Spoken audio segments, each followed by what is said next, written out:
उत्कर्ष जल्दी से पीछे हटा और भारी काले चाकू से बच गया। धमाका! तलवार नीचे गिरी और जेड की मेज फट गई। जब उसने रुद्र को भारी काली तलवार पकड़े देखा, उत्कर्ष एक पल के लिए हैरान रह गया। फिर उसका चेहरा गुस्से से भर गया। वह जन्मजात स्तर का मास्टर था, लेकिन उसे संलयन स्तर के एक आधे अधूरे तलवारबाज ने पीछे धकेल दिया। उत्कर्ष के दोस्तों ने भी रुद्र को हैरानी से देखा। तुम में सचमुच हिम्मत है कि यहां परेशानी करने आए?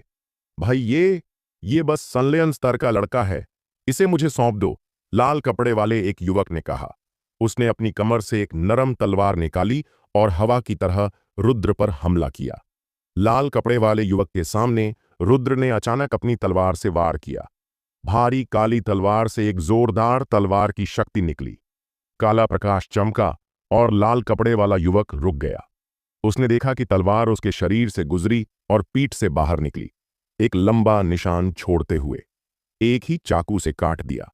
हरे कपड़े वाले और बाकियों के चेहरे बदल गए। यह लाल कपड़े वाला युवक भी संलयन स्तर का शीर्ष योद्धा था, फिर भी वह ऐसे हार गया। उत्कर्ष ने लाल कपड़े वाले की मौत देखी, लेकिन वह ज्यादा हैरान नहीं हुआ। रुद्र एक तलवारबाज था और उसे अपने स्तर पर जन्मजात फायदा था।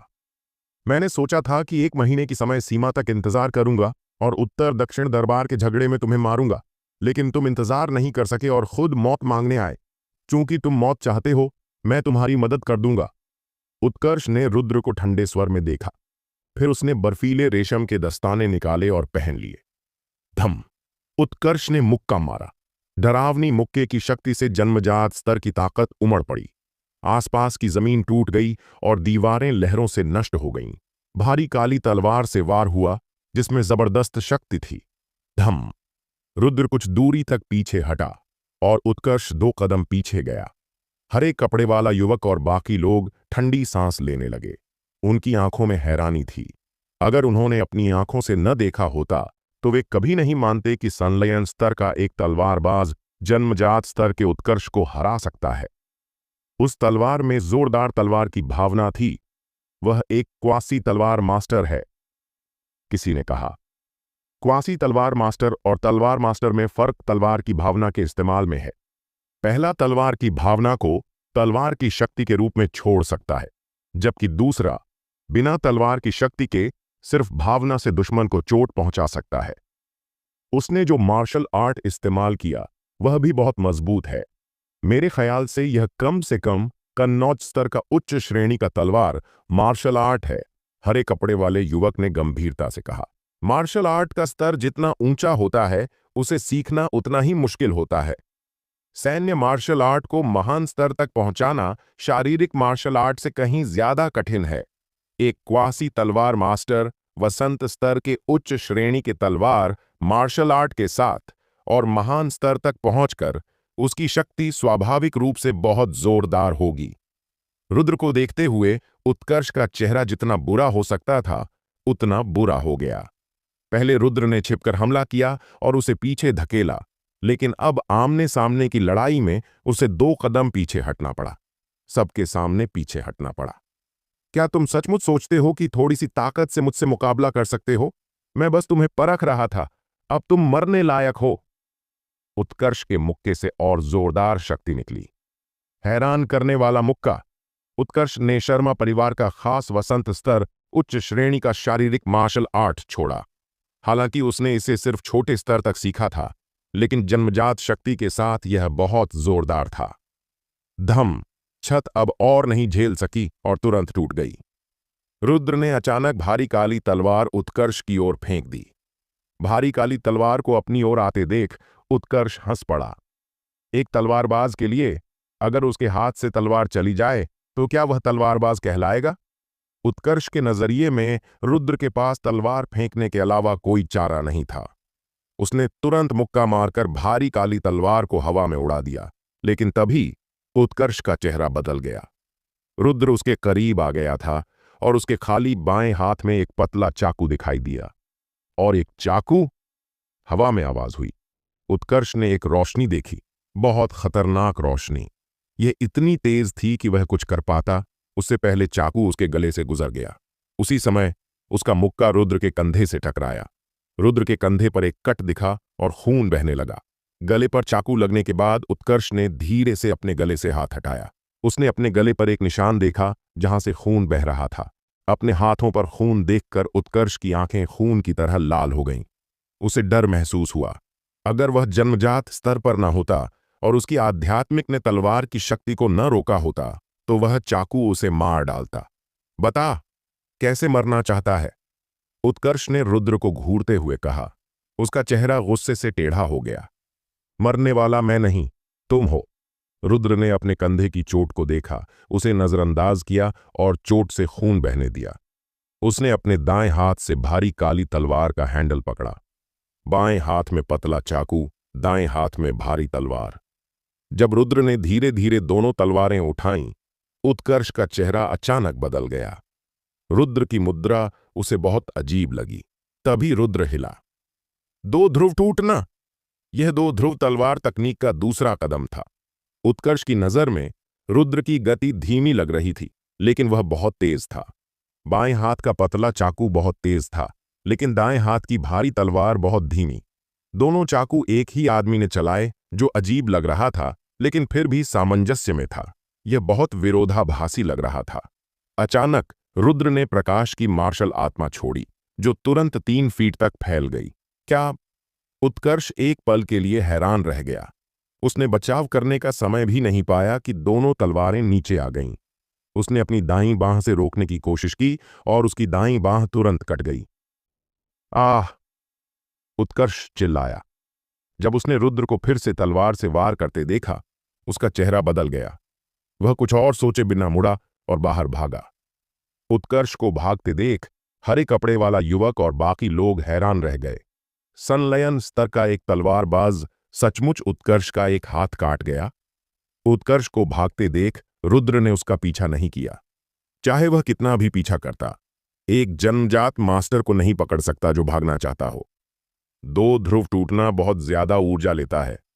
एक चाल से मेरी सारी ऊर्जा लगभग खत्म हो गई। अगर ऐसा ना होता तो उत्कर्ष मरने से नहीं बचता।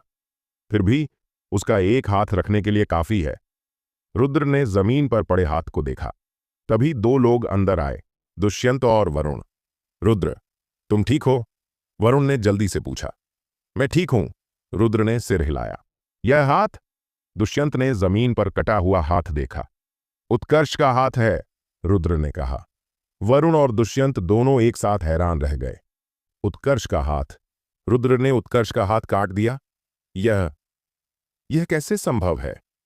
तुम यहां क्यों आए? रुद्र ने वरुण से पूछा। वरुण ने कहा कि तुम उत्कर्ष से परेशानी लेने जा रहे हो, तो उसने मुझे ढूंढा। हम यहां देखने आए कि क्या तुम्हें मदद चाहिए? दुष्यंत ने सीधे कहा। यह सुनकर रुद्र के दिल में गर्माहट महसूस हुई। उसे उम्मीद नहीं थी कि दुष्यंत और वरुण इस समय उसकी मदद के लिए आएंगे। तभी दूर से गार्ड्स की भीड़ आती दिखी। यहां से पहले चलते हैं, फिर बात करते हैं, दुष्यंत ने जल्दी कहा। हां, यहां से पहले चलते हैं, वरुण ने सिर हिलाया। तीनों लोग जल्दी से शून्य गार्डन से निकल गए। तीनों मयूर पैलेस नहीं लौटे। इसके बजाय वरुण उन्हें एक सराय ले गया और एक निजी कमरा ढूंढा। रुद्र, कियारा अब कैसे है? दुष्यंत बैठा और रुद्र से पूछा। अभी हालत बहुत अच्छी नहीं है, रुद्र ने आह भरी। मेरे पास एक रिकवरी गोली है। यह सबसे अच्छी दवा नहीं है, लेकिन कुछ चोटें ठीक कर सकती हैं। रुद्र, इसे कियारा को दे दो। वरुण ने एक जेड की बोतल निकाली। शुक्रिया, रुद्र ने नहीं मना किया, क्योंकि कियारा को सचमुच इलाज की दवा चाहिए थी। रुद्र, संकोच मत करो, हमारा जीवन भर का दोस्ताना है। अगर तुम न होते तो मैं कब का मर चुका होता। यहां बैठने का मौका ही न मिलता। वरुण ने हंसकर सिर हिलाया। मैंने सोचा था कि संप्रदाय के अंदर की लड़ाई पहले से ही क्रूर है, लेकिन मुझे नहीं पता था कि मार्शल हॉल के अंदर की लड़ाई उससे भी ज्यादा क्रूर होगी। मैं संप्रदाय में शीर्ष पर था, लेकिन इस मार्शल हॉल में मैं बस ठीक ठाक हूं, दुष्यंत ने आह भरी। मयूर मार्शल पैलेस बहुत भीड़भाड़ वाला है। हमारे 5 बड़े संप्रदायों के शिष्य भी सिल्वर ऑर्डर के सदस्य नहीं हैं। कभी कभी मैं सचमुच उत्तर परिसर में नहीं रहना चाहता। वरुण ने भी आह भरी। सच में? उत्तर परिसर के संसाधन अब पूरी तरह कालीकट की ताकतों के नियंत्रण में हैं। हमें कुछ भी नहीं मिलता। हालांकि संप्रदाय अभी भी हमारा समर्थन कर रहा है, लेकिन यह ज्यादा दिन नहीं चलेगा। बाकी बातें छोड़ो, मेरे संप्रदाय के जूनियर भाई बहन पीछे से बहुत तेजी से आगे बढ़ रहे हैं। वे जल्द ही मुझे पकड़ सकते हैं। दुष्यंत ने लाचार होकर कहा। क्या तुम दक्षिण परिसर में जाना चाहते हो? रुद्र ने अचानक पूछा। ये सुनकर वरुण और दुष्यंत हैरान रह गए। दक्षिण परिसर में जाना? वरुण और दुष्यंत ने एक दूसरे को देखा और चुप हो गए। वे कुछ फायदे नुकसान के बारे में सोच रहे थे। रुद्र ने उन्हें जवाब देने की जल्दी नहीं की, बल्कि उनके सोचने का इंतजार किया।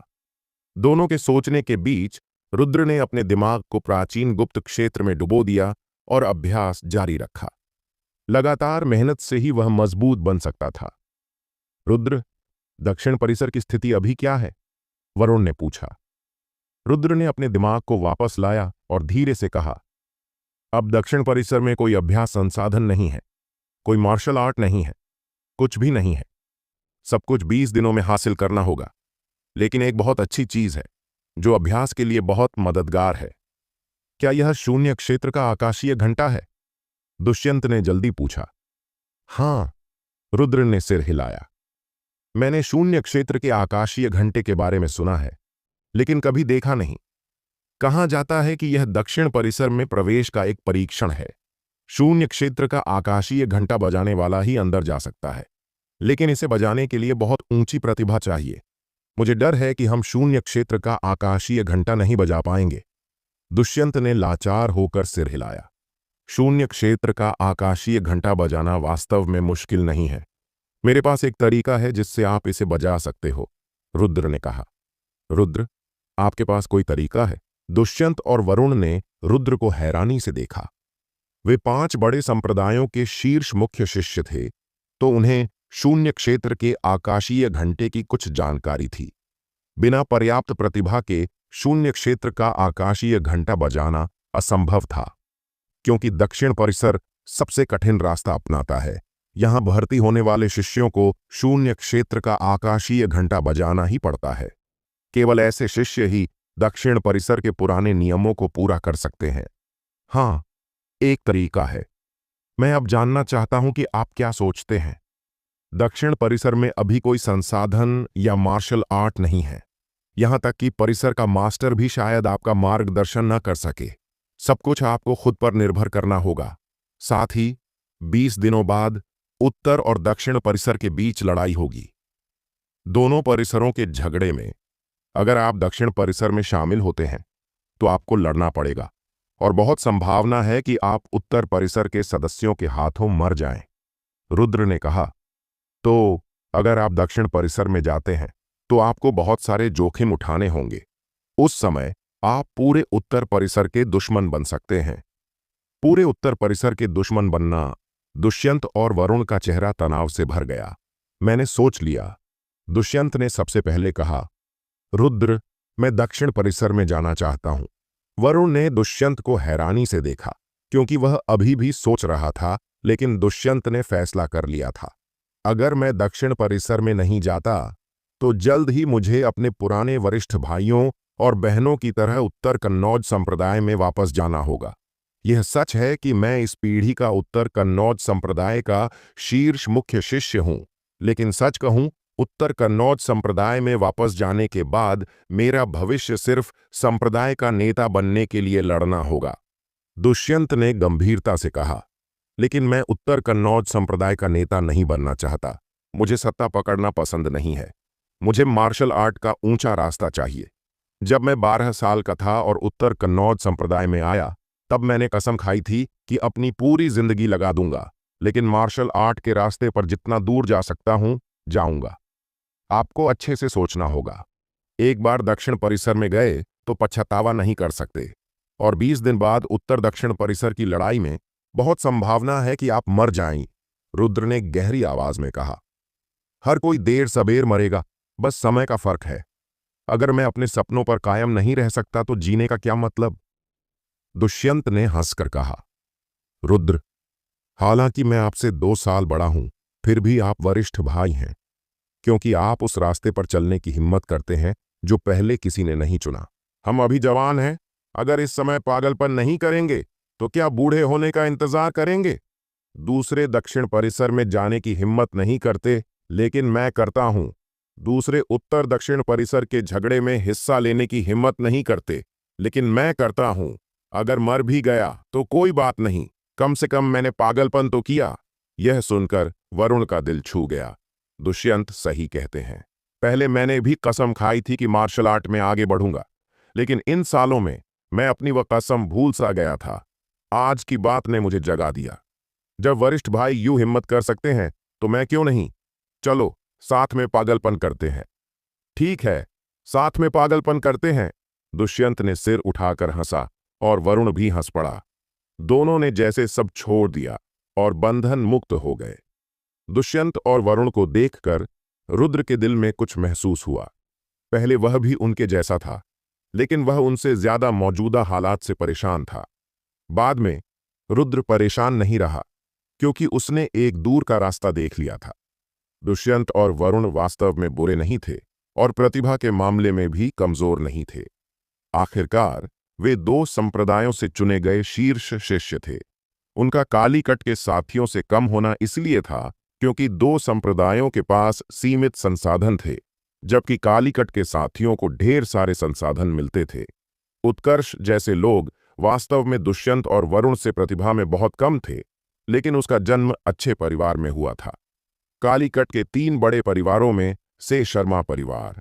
ये परिवार के समर्थन से वह जल्दी जन्मजात स्तर पर पहुंच गया और गोल्डन ऑर्डर का सदस्य बन गया, जबकि दुष्यंत और वरुण को सिर्फ खुद पर भरोसा करना पड़ता था, क्योंकि दो संप्रदायों ने संसाधन दूसरों को देना शुरू कर दिया था और उन्हें कम दे रहे थे। आखिरकार संप्रदाय पूरे के हित के बारे में सोचता है, न कि किसी एक व्यक्ति के। वास्तव में दुष्यंत और वरुण बहुत अजीब स्थिति में थे। अगर वे उत्तर परिसर में रहते तो उन्हें बाकियों से बहुत कम संसाधन मिलते, क्योंकि 5 बड़े संप्रदायों को बाहर रखा गया था। अगर वे उत्तर परिसर में नहीं रहते तो उन्हें संप्रदाय में वापस जाना पड़ता। 5 बड़े संप्रदाय कितने भी अच्छे हों, कालीकट से मुकाबला नहीं कर सकते। आखिरकार कालीकट सिंहलवर्ष राजवंश के 6 बड़े शहरों में से एक है और यहाँ मौके संप्रदायों से कहीं ज्यादा है। मार्शल आर्ट का सुनहरा समय बस कुछ सालों का होता है और दुष्यंत और वरुण अब भी सुनहरे समय में थे। अगर वे इस समय अपने साथियों से आगे नहीं निकलते तो भविष्य में वे सबके पीछे रह जाएंगे। रुद्र ने दुष्यंत और वरुण को जीवन मृत्यु के रास्ते पर मयूर मार्शल पैलेस वापस ले गया। रास्ते में उसने उन्हें शून्य क्षेत्र के आकाशीय घंटे में 9 मार्शल आर्ट छायाओं के बारे में बताया, जिसमें उनकी कमजोरियां भी शामिल थीं। रुद्र ने आकाशीय घंटा 10 बार बजाया था तो उसे 9 मार्शल आर्ट छायाओं की सारी कमजोरियां पता थीं। शून्य क्षेत्र का आकाशीय घंटा सिर्फ एक परीक्षण ही नहीं, बल्कि अभ्यास के लिए भी बहुत अच्छी जगह थी। हालांकि रुद्र के लिए अब यह उसकी मदद नहीं कर सकता था, लेकिन दुष्यंत और वरुण के लिए यह बहुत उपयोगी था, क्योंकि उन्होंने कभी शून्य क्षेत्र के आकाशीय घंटे के अभ्यास का तरीका नहीं आजमाया था। अगर वे रुद्र के कहे अनुसार अभ्यास करते तो उनकी बहुत बड़ी सफलता और सुधार होता। दक्षिण परिसर के जीवन मृत्यु रास्ते पर लौटकर रुद्र ने कियारा से मुलाकात की और उसे रिकवरी गोली खिलाई। उसकी सांसें स्थिर होने के बाद रुद्र को पता चला कि रिकवरी गोली काम कर रही थी। हालांकि कियारा को पूरी तरह ठीक करने के लिए रिकवरी गोली काफी नहीं थी। क्या उत्तर परिसर में इससे बेहतर इलाज की दवाएं हैं? रुद्र ने दुष्यंत और बाकियों से पूछा। सुना है कि उत्तर परिसर के गोदाम में बेहतर इलाज की दवाएं हैं। कहा जाता है कि यह हड्डियों से मांस बना सकती है, लेकिन आमतौर पर इसे आसानी से किसी को नहीं दिया जाता, दुष्यंत ने कहा। रुद्र, आप उत्तर परिसर से दवा छीनने की योजना तो नहीं बना रहे? वरुण ने रुद्र को चिंता से देखा। दूसरों में यह हिम्मत नहीं होगी, लेकिन रुद्र सचमुच ऐसा कर सकता था। अगर मैं छीन सकता तो जाना चाहता, लेकिन शायद छीन न पाऊं। रुद्र ने सिर हिलाया। बेहतर इलाज की दवाएं पहले से सील की गई होंगी और उनकी कड़ी निगरानी होगी। अगर वह छीन सकता तो रुद्र को उत्तर परिसर जाने में कोई परेशानी नहीं थी। ये सुनिश्चित करने के बाद कि रुद्र दवा नहीं छीनेगा, वरुण ने राहत की सांस ली। वरुण, देर हो रही है, चलो जल्दी शून्य क्षेत्र के आकाशीय घंटे में चलें, दुष्यंत ने कहा। वरुण ने जवाब दिया और दोनों शून्य क्षेत्र के आकाशीय घंटे के क्षेत्र में चले गए। शून्य क्षेत्र का आकाशीय घंटा क्षेत्र बहुत खास था। इसे 9 हिस्सों में बांटा जा सकता था और एक बार में 9 लोग अंदर जा सकते थे और अंदर के लोग एक दूसरे को प्रभावित नहीं करते थे। धम, शून्य क्षेत्र के आकाशीय घंटे की आवाज आई। यह चौथी घंटी है। उस लड़की की प्रतिभा बहुत अच्छी है, मेरी उम्मीद से कहीं ज्यादा। परिसर के मास्टर विश्वदेव ने आंखें खोलीं और धीरे से कहा, वह सचमुच शून्य क्षेत्र का आकाशीय घंटा 4 बार बजा सकती है। रुद्र भी काफी हैरान था। शून्य क्षेत्र के आकाशीय घंटे की दूसरी घंटी से शुरू करके हर बार एक और शून्य क्षेत्र का मार्शल योद्धा बढ़ता है। यानी शून्य क्षेत्र का आकाशीय घंटा 4 बार बजाने के लिए स्नेहा को एक साथ 4 शून्य क्षेत्र के मार्शल योद्धाओं को हराना पड़ा। स्नेहा का ऐसा करना न सिर्फ परिसर मास्टर विश्वदेव की उम्मीद से ज्यादा था, बल्कि रुद्र को भी नहीं पता था कि स्नेहा खुद ऐसा कर सकती है। आपको पता है, स्नेहा और वरुण अलग हैं। उसने खुद सब समझा था। मास्टर, मैं थोड़ी देर के लिए बाहर जाना चाहता हूं, रुद्र ने गंभीरता से कहा। चिंता मत करो, बाहर जाओ। इस बार मैं बाहर नहीं जाऊंगा, मैं इन पर नजर रखूंगा, परिसर मास्टर विश्वदेव ने रुद्र की बात काटते हुए कहा। रुद्र ने सिर हिलाया और जीवन मृत्यु रास्ते से निकल गया। लगभग 1/4 घंटे बाद शून्य क्षेत्र के आकाशीय घंटे से 2 घंटियां बजीं और फिर दुष्यंत और वरुण, जो चोटिल हो गए थे, थोड़े शर्मिंदगी के साथ बाहर आए। शून्य क्षेत्र के आकाशीय घंटे की मुश्किल सचमुच कम नहीं है, वरुण ने कड़वी हंसी के साथ कहा। हां, रुद्र के तरीके के बिना शून्य क्षेत्र का आकाशीय घंटा बजाना आसान नहीं होता। शायद मुझे 1 महीना दो तो मैं कर लूं, लेकिन मैं 1 महीने बाद तक इंतजार नहीं करना चाहता, दुष्यंत ने कहा। 5 बड़े संप्रदायों के शीर्ष मुख्य शिष्यों के रूप में वरुण और दुष्यंत की प्रतिभा बहुत अच्छी थी। यहां तक कि मयूर मार्शल पैलेस में भी वे शीर्ष पर थे। हालांकि दुष्यंत और वरुण दोनों को बचपन से संप्रदाय ने प्रशिक्षित किया था और वे आसान रास्ते के आदी थे। रुद्र की तरह नहीं, जिसने हर तरह की मुश्किलें झेलीं और जीवन मृत्यु की लड़ाई लड़ी। इसीलिए जब वे शून्य क्षेत्र के आकाशीय घंटे में गए तो उन्हें बहुत नुकसान हुआ, लेकिन अगर वे इसे सहन कर सकते हैं या ढल सकते हैं तो स्नेहा की तरह वे धीरे धीरे शून्य क्षेत्र के आकाशीय घंटे में तेजी से बढ़ना सीख जाएंगे। हम दोनों ने तरीका होने के बावजूद पहली घंटी पार करने में मुश्किल झेली। जब आपने कहा कि कोई तरीका नहीं था तो रुद्र ने 10 घंटियां कैसे पार की? वरुण ने दुष्यंत से पूछा। मुझे भी नहीं पता, शायद इसलिए कि रुद्र एक तलवारबाज हैं, दुष्यंत ने हिचकिचाते हुए कहा। भले ही वह तलवारबाज हों, यह शून्य क्षेत्र का आकाशीय घंटा अंदर जाने वाले मार्शल योद्धा के हिसाब से बदलता है। आप और मैं एक ही स्तर और प्रतिभा के मार्शल योद्धाओं से मिले और रुद्र को भी तलवारबाज ही मिले होंगे, लेकिन उन्होंने 1 के खिलाफ 9 को हराया और 9 तलवारबाजों को हरा दिया, वरुण ने सिर हिलाकर कहा। 9 तलवारबाजों को हराना? कोई आश्चर्य नहीं कि वह जन्मजात स्तर के उत्कर्ष का एक हाथ काट सके। दुष्यंत को अचानक समझ आया। आपको शायद नहीं पता कि रुद्र पहले सांची संप्रदाय में सिर्फ एक बाहरी शिष्य थे।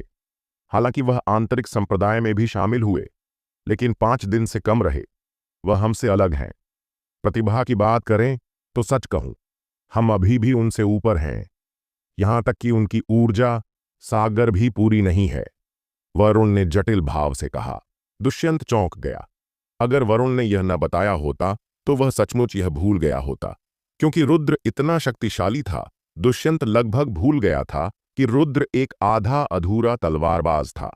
हालांकि रुद्र आधा अधूरा था, उसने कभी अभ्यास और सफलता को नहीं छोड़ा, यहां तक कि उसने अपने आधे अधूरे ऊर्जा के साथ जन्मजात स्तर के उत्कर्ष का मुकाबला किया और उसका एक हाथ काट दिया।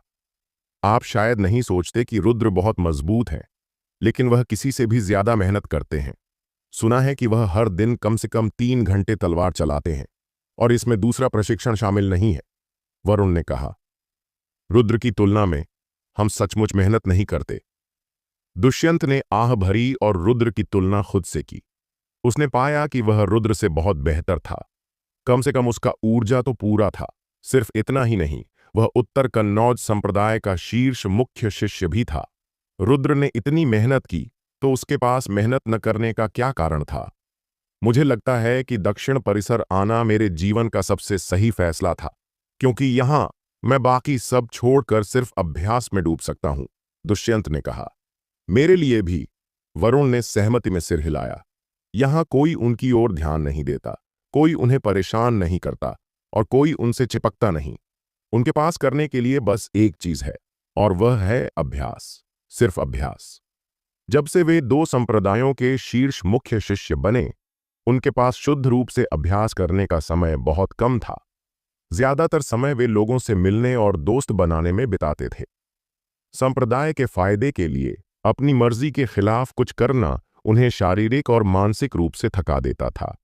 सिर्फ यहां दुष्यंत और वरुण असली मार्शल योद्धा थे, जो सिर्फ मार्शल आर्ट के भविष्य और शुद्ध मार्शल आर्ट की तलाश में थे।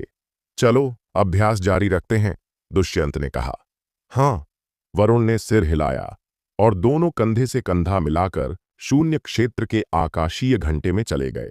दोनों के अंदर कदम रखते ही परिसर मास्टर विश्वदेव ने आंखें खोलीं, वरुण और बाकियों को जटिल भाव से देखा और फिर गहरे सोच में डूब गए।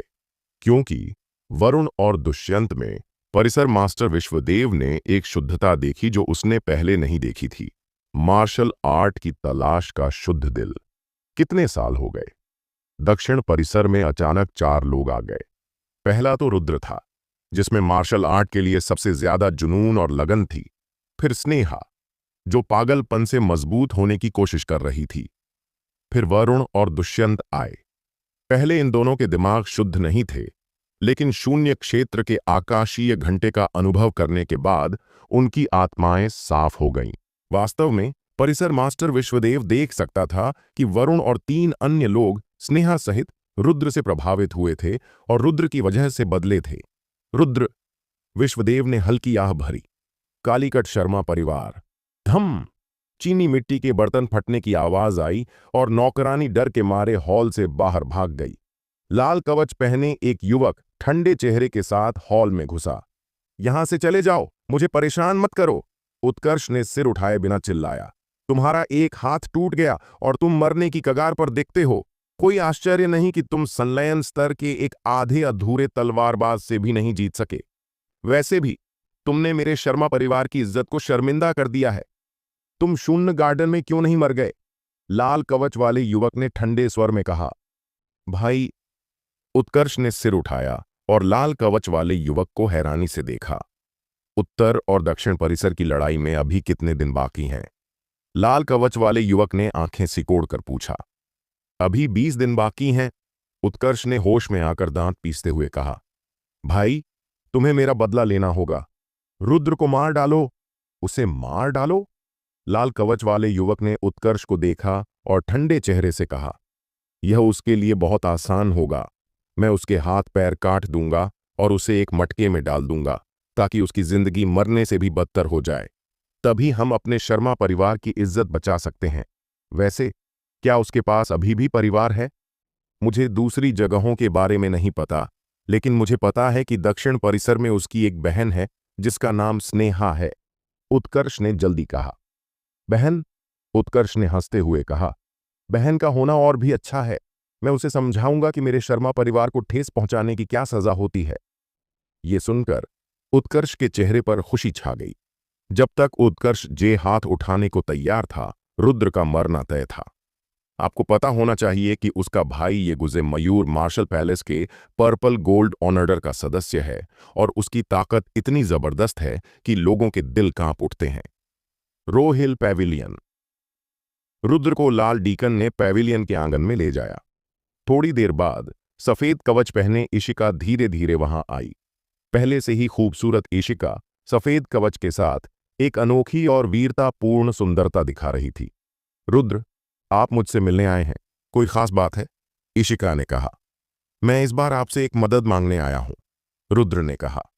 रुद्र, आपको किसी मदद की जरूरत हो तो बस कहें। मेरे साथ औपचारिकता की क्या जरूरत? इशिका ने हल्की मुस्कान के साथ कहा। मैं आपसे लड़ना चाहता हूं, रुद्र ने गंभीरता से कहा। मुझसे लड़ना? इशिका हैरान हुई। उसे पहले लगा कि रुद्र मजाक कर रहा है, लेकिन उसकी गंभीर नजरें देखकर उसे एहसास हुआ कि वह मजाक नहीं कर रहा। दरअसल मेरा असली मकसद एक चाकू बनाना है, रुद्र ने कहा। चाकू बनाना? इशिका की भौहें थोड़ी सिकुड़ गईं। रुद्र, तलवारबाजों के लिए तलवार बनाना और चाकूबाजों के लिए चाकू बनाना जरूरी होता है। जब तक चाकू या तलवार न बने, उनकी धार नहीं दिखती। लेकिन चाहे आप तलवारबाज हों या चाकूबाज, चाकू बनाने के लिए आपकी साधना जन्मजात स्तर तक पहुंचनी चाहिए। क्योंकि जन्मजात स्तर पर पहुंचने के बाद आपका शरीर बदल जाता है और आप चाकू बनाने की प्रतिक्रिया को झेल सकते हैं। साथ ही पहली बार चाकू या तलवार बनाते समय अपने से ऊंचे स्तर के सैन्य साधक को ढूंढना सबसे अच्छा होता है। अगर आप मुझसे चाकू बनवाना चाहते हैं तो खतरा बहुत ज्यादा होगा। इशिका रुद्र की मदद करने से मना नहीं कर रही थी, लेकिन उसकी साधना रुद्र से कहीं आगे थी। अगर वह चाकू बनाने में मदद करती तो कुछ गलत हो सकता था। चिंता मत करें इशिका जी, जब मैं आपसे चाकू बनाने की मदद मांग रहा हूं तो मुझे पूरा भरोसा है, रुद्र ने कहा। जब आपने फैसला कर लिया है तो मैं आपका चाकू बनाने में मदद करूंगी। थोड़ा इंतजार करें, मैं कुछ तैयारी करके आती हूं, इशिका ने कहा और मुड़कर चली गई। रुद्र वहीं इंतजार करने लगा। यहां चाकू बनाना मतलब हाथ का चाकू नहीं, बल्कि दिल का चाकू बनाना है।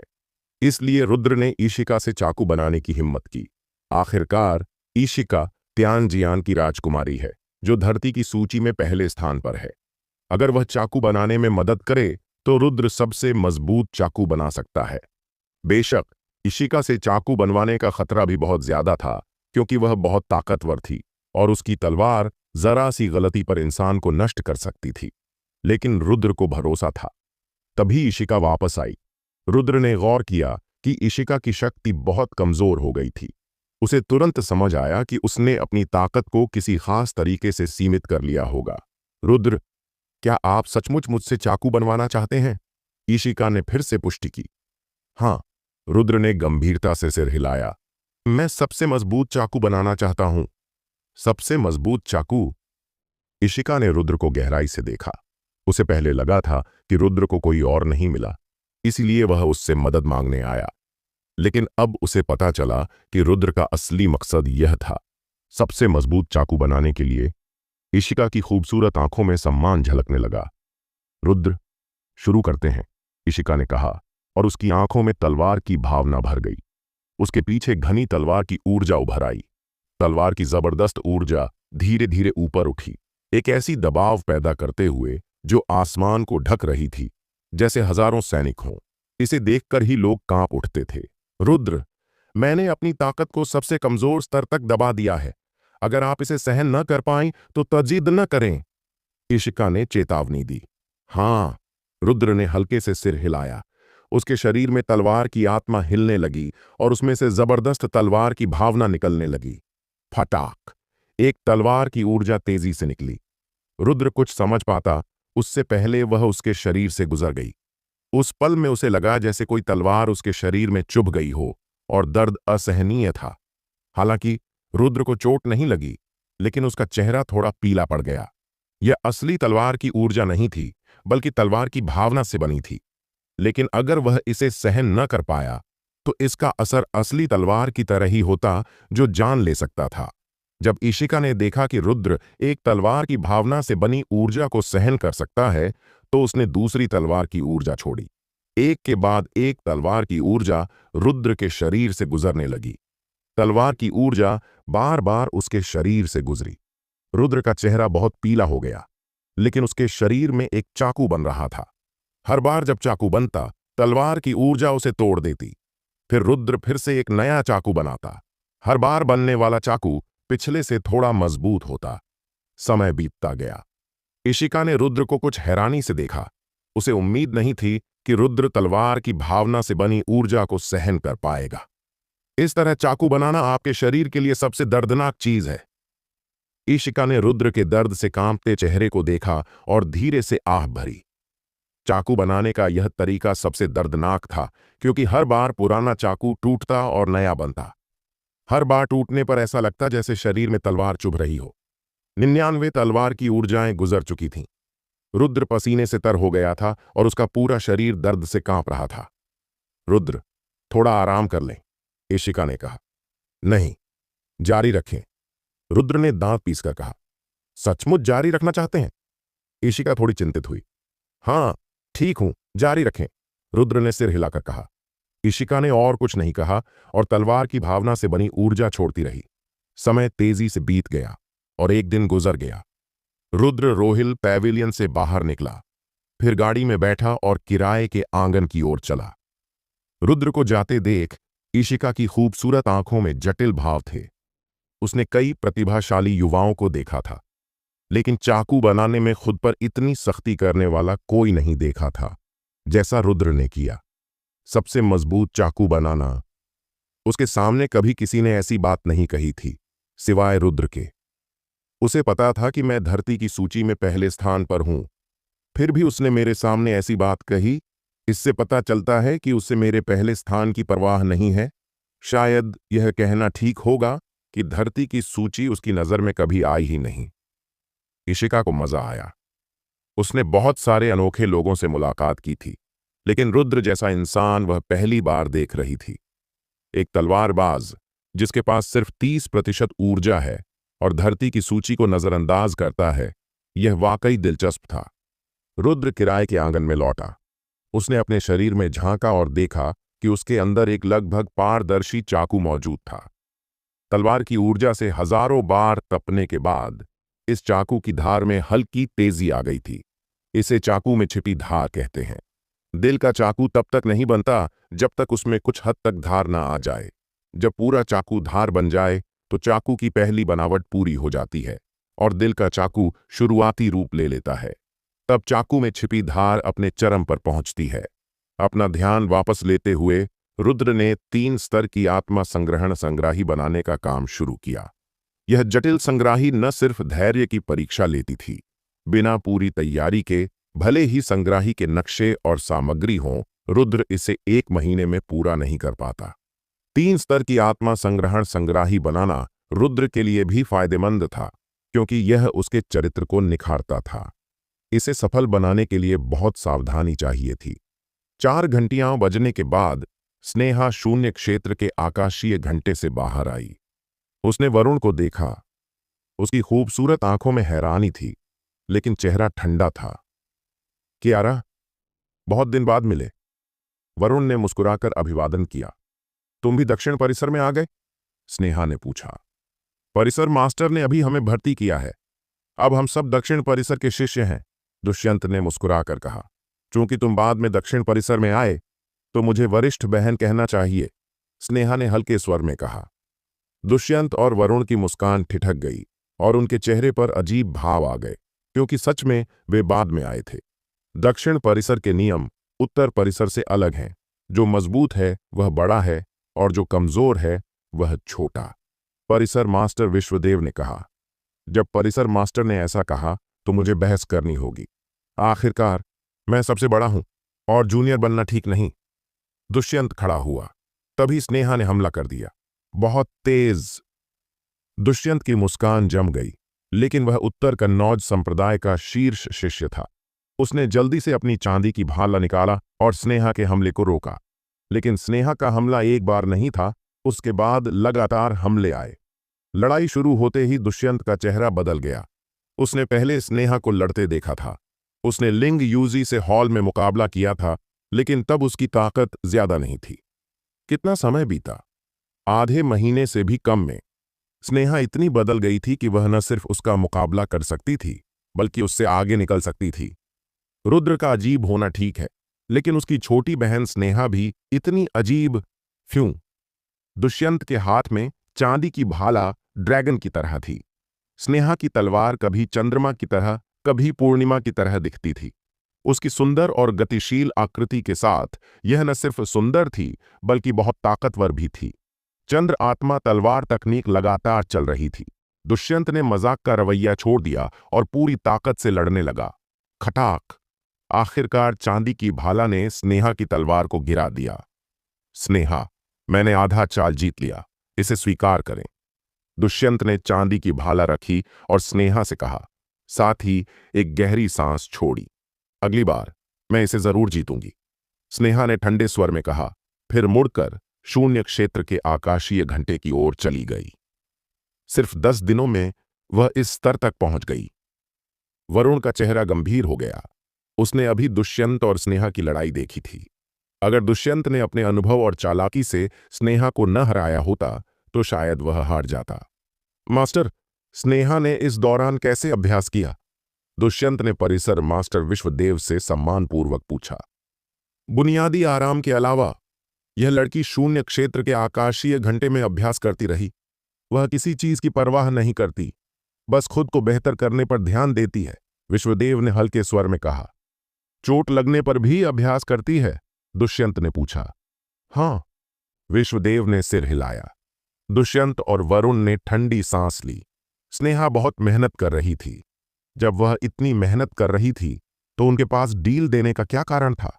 बिना कुछ कहे दुष्यंत और वरुण कंधे से कंधा मिलाकर शून्य क्षेत्र के आकाशीय घंटे की ओर चले गए। समय तेजी से बीत रहा था। हर कुछ दिनों में जीवन मृत्यु रास्ते पर शून्य क्षेत्र का आकाशीय घंटा बजता था। फिर दुष्यंत और वरुण लगातार लड़ते या स्नेहा लड़ती। 15वां दिन। शून्य क्षेत्र के आकाशीय घंटे के बाहर दुष्यंत के शरीर में उमड़ती आध्यात्मिक अचानक शांत हुई। फिर उसके पूरे शरीर में अनोखी ऊर्जा की लहरें उठीं। यह ऊर्जा लगातार बढ़ती रही और उसके पूरे शरीर को प्रभावित करने लगी। उसी समय दुष्यंत की आध्यात्मिक गाढ़ी हो गई। ऊर्जा के विस्फोट की आवाज के साथ उसका पूरा व्यक्तित्व बदल गया। मैं जन्मजात स्तर पर पहुंच गया। दुष्यंत ने अपनी लौ की तरह उमड़ती आध्यात्मिक को देखा और खुशी से भर गया। बधाई हो। वरुण ने उत्साह से बधाई दी। उसकी आंखों में ईर्ष्या थी। ईर्ष्या मत करो, तुम्हारा भी जल्द ही होगा। पिछले कुछ दिनों में मुझे लगा कि तुम्हारी ऊर्जा भरी हुई थी और तुम सफलता के करीब थे। दुष्यंत ने मुस्कुराकर कहा। अभी जल्दी है, वरुण ने हंसकर कहा। हालांकि इस दौरान दक्षिण परिसर में सचमुच बहुत कुछ हासिल हुआ। दुष्यंत ने आह भरी। वरुण ने सहमति में सिर हिलाया। पिछले आधे महीने में वे लगभग पागलपन से अभ्यास करते रहे। बुनियादी आराम के अलावा दुष्यंत और वरुण दोनों अभ्यास में डूबे रहे। पागल अभ्यास और प्रेरणा के तहत दोनों की प्रगति बहुत तेज थी। अब वे छठी घंटी तक पहुंच गए थे। मुख्य बात यह थी कि पिछले आधे महीने में उनकी कड़ी मेहनत की प्रक्रिया ने उन्हें संतुष्टि दी। उन्हें बहुत समय बाद सफलता के लिए मेहनत करने का एहसास हुआ। धम! आकाशीय घंटे की एक और आवाज आई। स्नेहा 7वीं घंटी तक पहुंच गई। वरुण ने हैरानी से कहा, 6 घंटियों के बाद हर घंटी एक बड़ी बाधा है, और उसने वह बाधा पार कर ली। दुष्यंत ने अपनी खुशी को दबाया। स्नेहा न सिर्फ बहुत प्रतिभाशाली थी, बल्कि उसकी मेहनत का स्तर उनसे भी ऊंचा था। वह अभी बाहर नहीं आई। लगता है वह अभ्यास जारी रखना चाहती है। वरुण ने शून्य क्षेत्र के आकाशीय घंटे को देखकर कहा, तो हमें पीछे नहीं रहना चाहिए, वरना वह हमें पकड़ लेगी। दुष्यंत ने हंसकर कहा और शून्य क्षेत्र के आकाशीय घंटे की ओर बढ़ गया। वरुण एक पल रुका, फिर मुस्कुराकर उसके पीछे चला। सच में पीछे नहीं रहना था, वरना वे आगे निकल जाते। हालांकि वे दक्षिण परिसर में सिर्फ आधा महीना रहे, लेकिन वरुण और दुष्यंत इन दिनों को कभी नहीं भूलेंगे, क्योंकि यहां वे सब कुछ छोड़कर सिर्फ ऊंचे स्तर की खोज में डूब सकते थे। रोहिल पैविलियन में घनी तलवार की ऊर्जा रुद्र के शरीर से गुजर रही थी। उसके शरीर से सोने और लोहे की टकराहट की आवाजें आ रही थीं, जैसे वह हजारों बार तप रहा हो। यह आवाज सुनते ही इशिका की आंखों में उम्मीद जगी। चाकू आखिरकार बनने वाला था। आधे महीने तक 10 लाख बार तलवार की ऊर्जा के दर्द को सहने के बाद जो चाकू बना, वह कितना अच्छा होगा। जब 10 लाख पहली बार तलवार की ऊर्जा रुद्र के शरीर से गुजरी, एक तेज और साफ चाकू की आवाज गूंजी। उस आवाज में ही गजब की तेजी थी। रुद्र के शरीर में एक बहुत ताकतवर चाकू बन गया। जो तलवार की ऊर्जा गुजरी, वह तुरंत गायब हो गई। तब रुद्र ने अपनी आंखें खोलीं। उसकी पुतलियों में एक हैरान करने वाली तलवार की रोशनी चमकी। उसमें मौजूद तलवार की भावना इतनी मजबूत थी कि ईशिका भी हैरान रह गई। तलवार की भावना।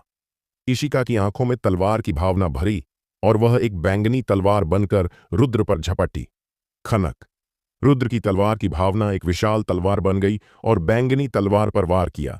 टकराते ही दोनों तलवार की भावनाएं खत्म हो गईं। इशिका जी, स्वीकार करें। रुद्र की आंखों में तलवार की भावना शांत हुई। तलवार की रोशनी उसके शरीर में लौट आई और दिल का चाकू फिर से सील हो गया। आपका दिल का चाकू मेरी उम्मीद से कहीं ज्यादा मजबूत और ताकतवर है। अगर हमारी साधना में अंतर ना होता तो मैं सचमुच आपसे लड़ना चाहती। इशिका की आंखें जल रही थीं। एक तलवारबाज के रूप में वह दूसरों से लड़ना चाहती थी, लेकिन उसके बराबर बहुत कम लोग थे। सिर्फ रुद्र का यह दिल का चाकू बहुत मजबूत था, जो उसके दिल के चाकू के बराबर था। लेकिन रुद्र की साधना अभी कम थी, वरना वह एक बहुत अच्छा प्रतिद्वंद्वी होता। देर सबेर मैं आपसे जरूर लड़ूंगा, रुद्र ने गंभीरता से कहा। इशिका जैसे तलवारबाज से लड़ना रुद्र का हमेशा से सपना था। मैं आपका इंतजार करूंगी, इशिका ने हल्की मुस्कान के साथ कहा। इसके बाद रुद्र ने धन्यवाद दिया और चला गया, क्योंकि 1 महीना पूरा होने वाला था। हालांकि दिल का चाकू बन गया था, लेकिन उसकी साधना अभी बहुत कम थी। किराए के आंगन में लौटकर रुद्र ने 3 स्तर की आत्मा संग्रहण संग्राही को देखा। अभी आधा काम बाकी था और उत्तर दक्षिण की लड़ाई में सिर्फ 2 दिन बचे थे, और देर न करते हुए रुद्र ने 3 स्तर की आत्मा संग्रहण संग्राही बनाने का काम जारी रखा। समय बीतता गया। 2 दिन बाद रुद्र ने आखिरी संग्राही क्रिस्टल को सावधानी से रखा। जब उसने पूरी 3 स्तर की आत्मा संग्रहण संग्राही के रून्स को जलते देखा तो उसका गला सूखने लगा था, जो अब धीरे धीरे शांत हुआ। आखिरकार पूरा हुआ। रुद्र ने सांस छोड़ी। 3 स्तर की आत्मा संग्रहण संग्राही का आखिरी हिस्सा बहुत महत्वपूर्ण था, क्योंकि इसमें सफलता या असफलता तय होती थी। अगर यह गलत हो जाता तो पिछले 20 दिनों की मेहनत बेकार चली जाती। 5 मील के दायरे में मौजूद आत्मिक ऊर्जा एक एक करके खींची गई और 3 स्तर की आत्मा संग्रहण संग्राही में डाल दी गई। अभी उच्च श्रेणी के आत्मा पत्थर भी नहीं डाले, फिर भी इतना मजबूत आत्मा संग्रहण प्रभाव है। अगर उच्च श्रेणी के आत्मा पत्थर डाल दिए तो प्रभाव कितना होगा? रुद्र ने 2 उच्च श्रेणी के आत्मा पत्थर और बचे हुए मध्यम श्रेणी के आत्मा पत्थर संग्राही के केंद्र में डाल दिए। जैसे ही ये पत्थर डाले गए, संग्राही के केंद्र से और भी जबरदस्त खिंचाव पैदा हुआ। रून्स तेजी से जलने लगे और 50 मील के दायरे की आत्मिक ऊर्जा तेजी से इकट्ठी होने लगी। 3 स्तर की आत्मा संग्रहण संग्राही में होने के कारण रुद्र को बहुत घनी आत्मिक ऊर्जा का प्रभाव महसूस हुआ। जैसे जैसे यह ऊर्जा उसके शरीर में घुसी, उसकी आध्यात्मिक तेजी से बढ़ने लगी। रुद्र ने अपनी खुशी को दबाया और जन्मजात स्तर पर हमला करने पर ध्यान दिया, क्योंकि 3 स्तर की आत्मा संग्रहण संग्राही का प्रभाव सिर्फ थोड़ी देर तक रहता था। उसे इसका फायदा उठाकर जल्दी से जन्मजात स्तर पर पहुंचना था। तुरंत रुद्र संग्राही के बीच में पद्मासन में बैठ गया और बवंडर की तरह आत्मिक ऊर्जा उसके सिर से उसके शरीर में घुसने लगी। ऊर्जा शोधन स्तर और संलयन स्तर मार्शल साधकों के 2 अधिग्रहित स्तर हैं। इन दोनों को पूरा करने के बाद जन्मजात स्तर में प्रवेश होता है। इस स्तर में पहुंचने पर साधक का शरीर बदल जाता है। वह पहले से कहीं ज्यादा ताकतवर हो जाता है और ज्यादा ऊर्जा सहन कर सकता है। धम धम धम, बाहर शून्य क्षेत्र का आकाशीय घंटा बजा। वरुण और दुष्यंत एक के बाद एक बाहर निकले। उनके चेहरे पर दाढ़ी थी, कपड़े फटे हुए थे। साफ था कि उन्होंने लंबे समय से खुद को संभाला नहीं था। मास्टर, आपने शून्य क्षेत्र का आकाशीय घंटा क्यों बंद कर दिया? वरुण ने कड़वाहट के साथ पूछा। अभी वह 7वीं घंटी पर हमला कर रहा था और उसे कुछ एहसास हो रहा था। अगर वह जारी रखता तो भविष्य में 7वीं घंटी पूरी करने की बड़ी संभावना थी, लेकिन यह बर्बाद हो गया। मैं भी अभ्यास कर रहा था। दुष्यंत ने अपनी बात पूरी नहीं की। 1 महीने की अवधि आ गई है, परिसर मास्टर विश्वदेव ने कहा। इतनी जल्दी आ गई? वरुण ने अनायास पूछा। आज दोनों परिसरों की लड़ाई है, विश्वदेव ने सिर हिलाकर कहा। दोनों परिसरों की लड़ाई? वरुण और दुष्यंत का चेहरा गंभीर हो गया। उन्हें उम्मीद नहीं थी कि समय इतनी तेजी से बीत जाएगा। पलक झपकते ही उत्तर और दक्षिण परिसर की लड़ाई का दिन आ गया। अब जब समय आ गया है तो हमें मुकाबला करना चाहिए। दुष्यंत ने अपनी चांदी की भाला पकड़ी। उसकी आंखों में उत्साह था। वह आधे महीने से अधिक पागलपन से अभ्यास कर रहा था और उसकी प्रगति तेज थी। कितनी थी दुष्यंत को नहीं पता था, लेकिन उसे भरोसा था कि वह जिनलिंग के सदस्यों से ज्यादा पीछे नहीं होगा। समय पूरा हो गया। एक सुंदर आकृति शून्य क्षेत्र के आकाशीय घंटे से बाहर आई। यह स्नेहा थी। उसका स्वभाव हमेशा की तरह ठंडा था। उन्होंने स्नेहा को आधे महीने से अधिक समय से नहीं देखा था। इस बार उसे फिर से देखकर दुष्यंत और वरुण हैरान रह गए, क्योंकि स्नेहा से उन्हें खतरे का एक खास एहसास हुआ। साफ था कि स्नेहा मजबूत हो गई थी, लेकिन कितनी वे नहीं जानते थे। उन्हें यह एहसास देना मतलब उसकी असली ताकत अब उनसे कम नहीं थी। मास्टर, रुद्र कहाँ है? वरुण ने विश्वदेव से पूछा। मुझे नहीं पता, विश्वदेव ने सिर हिलाया। क्या रुद्र को कुछ हो गया? दुष्यंत ने चिंता से पूछा। नहीं, रुद्र 2 दिन पहले लौटा था। उसने देखा कि आप सब शून्य क्षेत्र के आकाशीय घंटे में थे, तो उसने आपको परेशान नहीं किया। कियारा को देखने के बाद वह फिर से बाहर चला गया। उसने कहा था कि वह आज लौटेगा। विश्वदेव ने हाथ हिलाकर कहा। उसके न लौटने में ही भलाई है। वैसे भी उसे खेलने की जरूरत नहीं। स्नेहा ने ठंडे और गर्व से कहा। हम 3 और स्नेहा चुनौती के लिए काफी हैं। दुष्यंत ने सहमति में सिर हिलाया और वरुण ने भी हल्के से सिर हिलाया। वे पहले जैसे नहीं थे। उन्होंने न सिर्फ जन्मजात स्तर में प्रवेश किया था, अब खुद की जिम्मेदारी ले सकते थे। ऐसे में चलें। परिसर मास्टर विश्वदेव ने हाथ हिलाया और 3 हवा के झोंकों ने स्नेहा और बाकियों को हवा में उठा लिया। ड्रैगन खोजने की चोटी मयूर मार्शल पैलेस की सबसे ऊंची छोटी पैलेस के बीच में थी, जो उत्तर और दक्षिण को बांटती थी। दक्षिण की ओर दक्षिण परिसर था और उत्तर की ओर उत्तर परिसर। जब से दक्षिण परिसर दफन हुआ, मयूर मार्शल पैलेस का दक्षिण परिसर उत्तर परिसर में मिल गया था और सिर्फ ड्रैगन खोजने की चोटी बची थी। ड्रैगन खोजने की चोटी के ऊपर एक बड़ा मंच था। यह मंच उल्का लोहे से बना था, बहुत मजबूत और टूटने में मुश्किल। इस पर सिर्फ कुछ खरोंचें थीं। ये खरोंचें पिछले समय में उत्तर और दक्षिण परिसर के शीर्ष लोगों ने छोड़ी थीं। सुबह सुबह उत्तर परिसर के कई सदस्य ड्रैगन खोजने की चोटी पर पहुंच गए थे। आखिरकार दोनों परिसरों की लड़ाई की बात मयूर पैलेस में फैल चुकी थी। उत्तर परिसर के सदस्यों ने यह सुना तो हैरान हुए। कुछ ने मयूर मार्शल पैलेस का इतिहास देखा और पता चला कि उत्तर और दक्षिण की लड़ाई पैलेस के बनने से ही थी। जब कई सदस्य ड्रैगन खोजने की चोटी पर पहुंचे तो उन्हें हैरानी हुई कि उत्तर परिसर के मास्टर कर्णदेव, जो पैलेस मास्टर भी थे, पहले से ही लोगों के साथ वहां इंतजार कर रहे थे। देखो, वरिष्ठ बहन, लो यू और बाकी लोग आ गए। किसी ने चोटी की ओर इशारा करके चिल्लाया। क्या पर्पल गोल्ड ऑनर्डर के सदस्य हाथ उठाएंगे? ये दक्षिण परिसर को बहुत ऊंचा मानना है। सुना है कि दक्षिण परिसर के पास सिर्फ एक आधा अधूरा तलवारबाज है। एक उत्तर परिसर के सदस्य ने भौहें सिकोड़कर कहा। उस तलवारबाज को कम मत समझो। सुना है कि उसने आधे महीने पहले शून्य गार्डन में तलवार लेकर हमला किया और गोल्डन ऑनर्डर के सदस्य उत्कर्ष का एक हाथ काट दिया। एक और सदस्य ने, जो अंदर की बात जानता था, कहा। सच में? कई सदस्यों का ध्यान उसकी ओर गया। बिल्कुल सच। मैं उस समय शून्य गार्डन में था और मैंने उत्कर्ष को टूटे हाथ के साथ भागते देखा। उस उत्तर परिसर के सदस्य ने कहा। दूसरों की तारीफ करके अपनी हिम्मत मत तोड़ो। अगर वह तलवारबाज सच में मजबूत है, तो भी उसने सिर्फ उत्कर्ष का एक हाथ काटा। जिनलिंग के सदस्यों में उत्कर्ष की ताकत मध्यम या उससे कम है। ऐसे में वह तलवारबाज गोल्डन ऑनर्डर के औसत से थोड़ा ऊपर होगा। एक मजबूत उत्तर परिसर के सदस्य ने तिरस्कार से कहा। गोल्डन ऑनर्डर के औसत से ऊपर होना ठीक है, लेकिन क्या दक्षिण परिसर प्रतिभाशालियों को नहीं लेता? मेरे हिसाब से यह प्रतिभा बहुत ऊंची है। वैसे भी आगे देखने की जरूरत नहीं। पर्पल गोल्ड ऑनर्डर का कोई भी सदस्य उस तलवारबाज को मार सकता है। दक्षिण परिसर के जीतने का कोई चांस नहीं।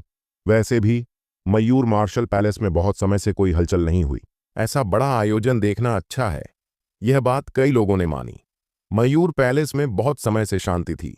अब उत्तर दक्षिण की लड़ाई होना बुरी बात नहीं थी। कम से कम यह देखने में मजेदार होगा। ऊंचे मंच पर उत्तर परिसर के मास्टर कर्णदेव एक तरफ बैठे चुपचाप इंतजार कर रहे थे। पैलेस मास्टर, जयदेव आचार्य ने कहा, आज मैं पैलेस मास्टर नहीं बल्कि उत्तर परिसर का मास्टर हूं। कर्णदेव ने जयदेव आचार्य की बात काट दी।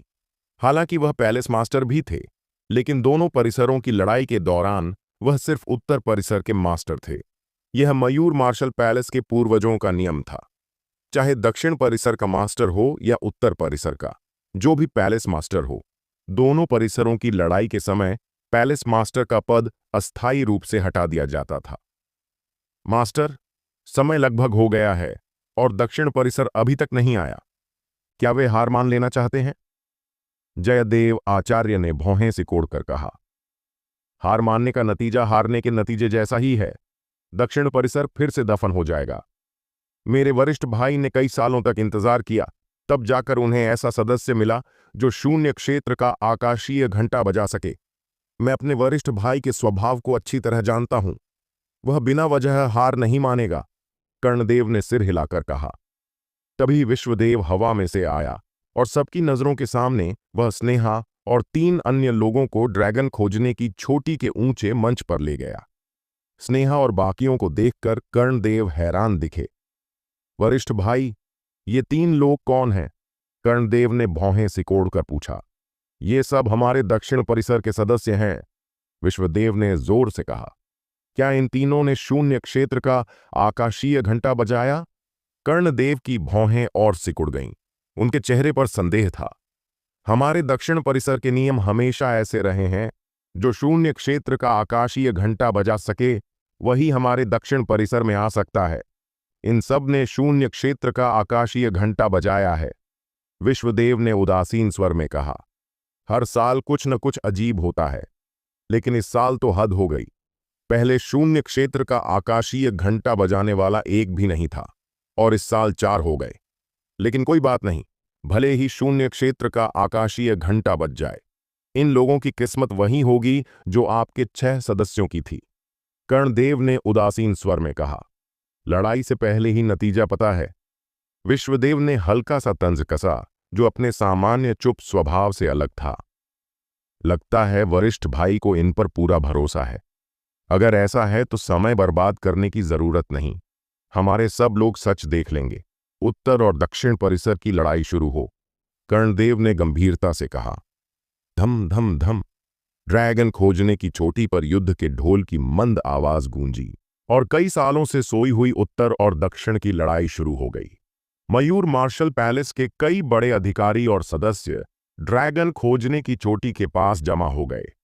उत्तर और दक्षिण परिसरों की लड़ाई हमारे मयूर मार्शल पैलेस के बनने से ही रही है। दक्षिण परिसर और उत्तर परिसर के विचार हमेशा अलग रहे हैं।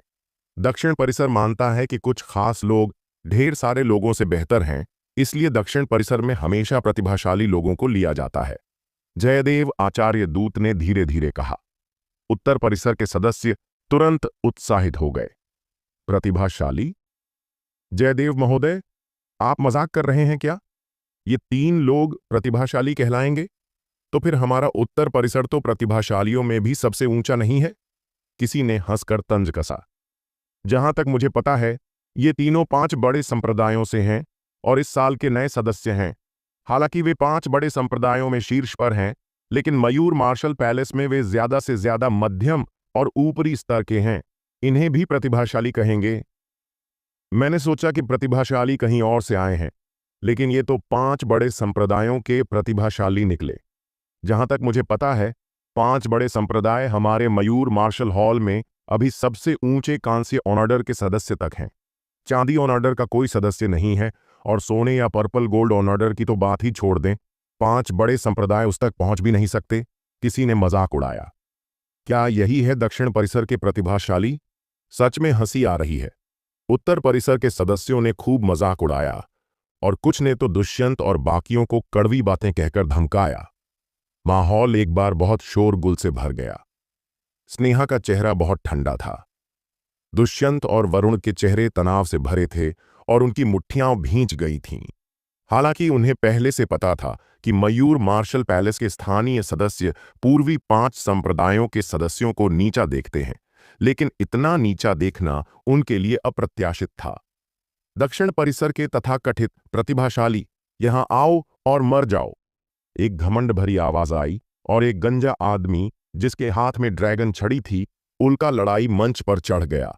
उसका मोटा शरीर मंच पर भारी पड़ गया, जिससे पूरा मंच हल्का सा हिल गया। ये वरिष्ठ भाई कपिल हैं, किसी ने चिल्लाकर कहा। उत्तर परिसर के सदस्य उत्साहित हो गए। कपिल उत्तर परिसर के गोल्डन ऑर्डर का सदस्य था। वह न सिर्फ बहुत ताकतवर था, बल्कि उसकी छड़ी की तकनीक और भी शानदार थी। जिसने भी उससे मुकाबला किया, उसे उसकी पैनलॉन्ग छड़ी से नुकसान उठाना पड़ा। मैं तुमसे लड़ूंगा, वरुण ने कहा और मंच पर चढ़ गया। वरिष्ठ भाई वरुण। 5 बड़े संप्रदायों के सदस्य उत्साहित हो गए। हालांकि वरुण दक्षिण परिसर से था, लेकिन वह 5 बड़े संप्रदायों से आया था। अब उल्का मंच पर खड़े होकर दक्षिण परिसर की ओर से चुनौती देना 5 बड़े संप्रदायों के सदस्यों के लिए एक दुर्लभ सम्मान था।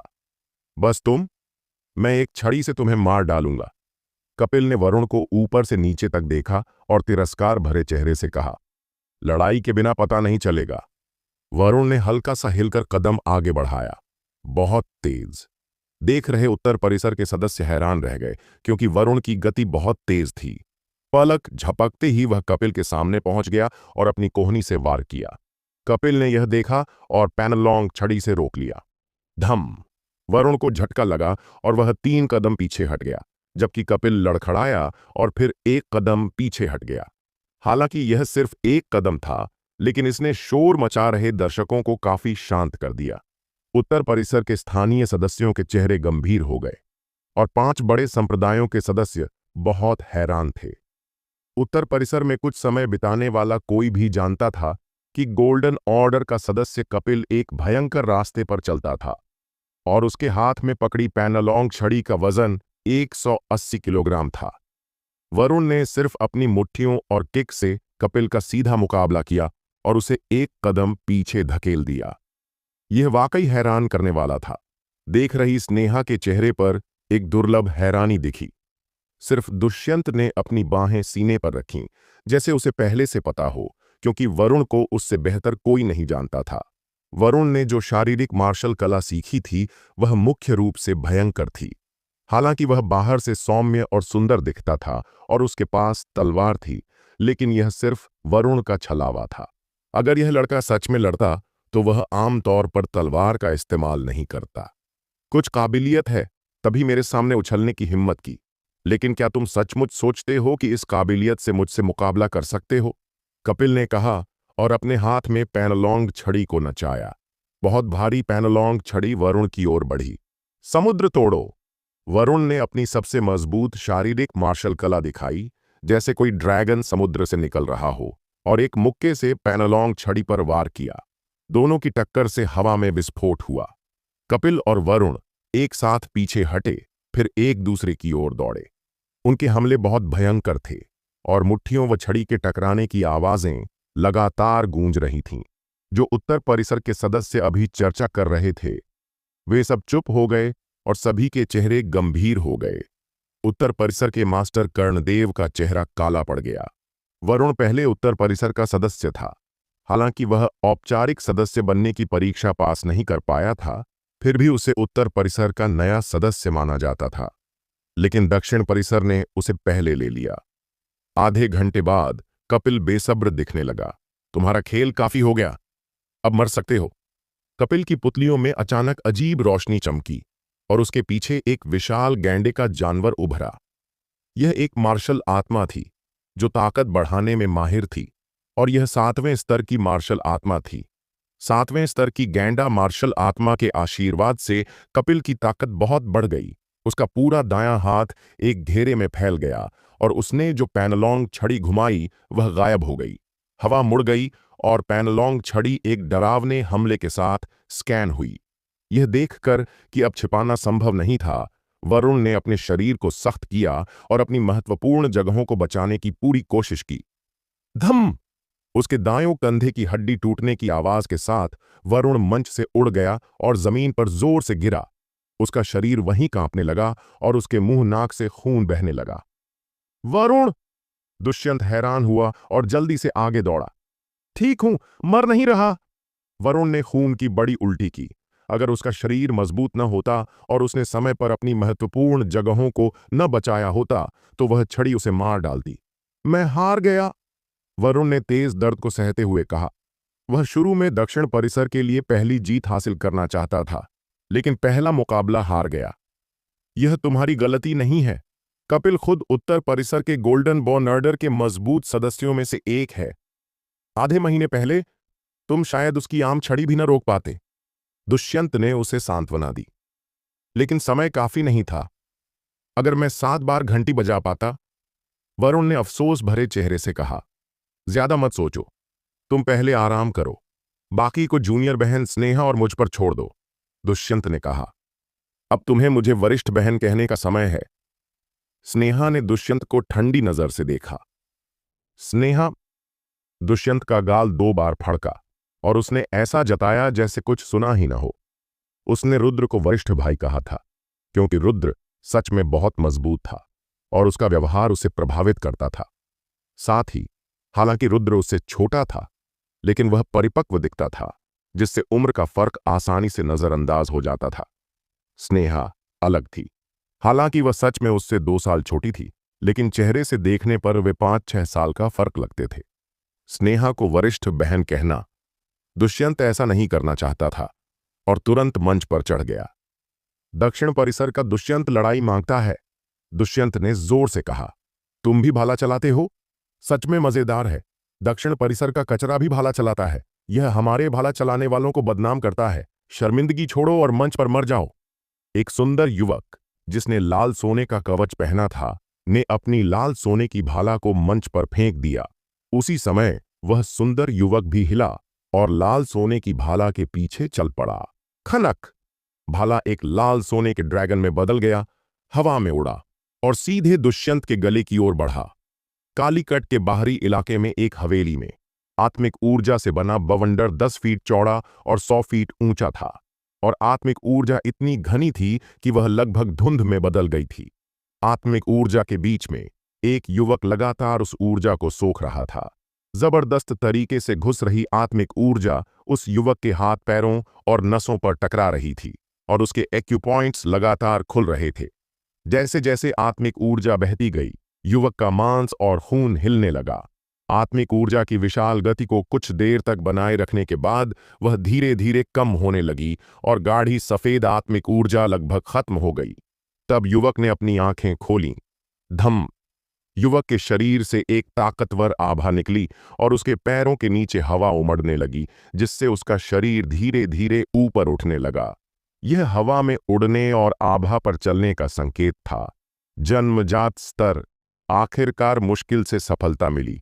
युवक ने सिर उठाया और देखा कि इस पल में आत्मिक ऊर्जा पूरी तरह खत्म हो गई थी और वह बस थोड़े से अंतर से रह गया था। जमीन पर गड़े 2 चाकुओं को उठाने के बाद युवक ने अपने पैरों से जोर लगाया। हजारों तलवार की ऊर्जाएं निकलीं और आंगन में मौजूद सभी सरणियां, साथ ही बचे हुए निशान टुकड़े टुकड़े हो गए। फिर वह युवक हवेली से निकल गया।